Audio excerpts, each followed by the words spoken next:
Hello everyone, and welcome to part 2 of following a Luxe 47 FB toy hauler down the line of production. I have linked part 1 below, and I strongly encourage you to see that one before this one if you haven't already. Today we are in the flooring station. To our left is the upper welded aluminum 3-inch floor structure, which is wood-filled for strength, as we see here. The floor layering goes thusly: our waterproof Darko, a radiant reflective barrier, welded aluminum cage as we see here with 2 layers of high-density fiberglass installation. Then it is screwed and glued to a 5/8-inch tongue and groove marine grade plywood. Then it is installed on the toy hauler where residential tile is hand-laid by the flooring team.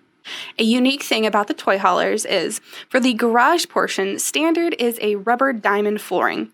However, you can choose to continue the residential tile into the garage if you so choose. Our next installation will be on walls. If you have any questions, drop a comment or give us a call, 844-284-6678. And we'll see you next time.